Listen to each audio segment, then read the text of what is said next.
આ તરફ જામનગરમાં યુવકનો શંકાસ્પદ હાલતમાં મૃતદેહ મળી આવ્યો છે। શહેરમાં પ્રણામી નગર પાછળ નદીકાંઠે મૃતદેહ મળી આવ્યો। ઘટના સ્થળ નજીક પુલ પાસે એક્ટિવા પણ મળી આવી છે। થોડી દૂર લોહીલુહાણ પથ્થર પાસે મૃતદેહ મળતા સસ્પેન્સ યથાવત છે। ઘટનાથી વિસ્તારમાં ચકચાર મચી છે। પોલીસ અને સ્થાનિક પ્રતિનિધિઓ સ્થળ પર દોડી આવ્યા અને મોતનું સાચું કારણ જાણવા માટેની તપાસ હાલમાં શરૂ કરવામાં આવી છે। આ અકસ્માત છે કે પછી હત્યા, આ તમામ બાબતોને લઈને પોલીસ તમામ દિશામાં તપાસ કરી રહી છે।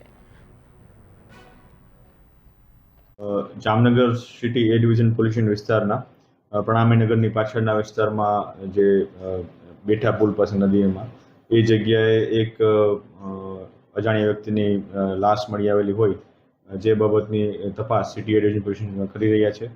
ત્યારબાદ તેનું પ્રાથમિક દ્રષ્ટિએ નામ જાણવા મળતા તપેન્દ્ર જંકર સાવંત, જાતે નેપાળી અને ઉંમર વર્ષ 28, એ વ્યક્તિની લાશ હોવાનું જાણવા મળેલું છે, ડેડ બોડી હોવાનું જાણવા મળેલું છે।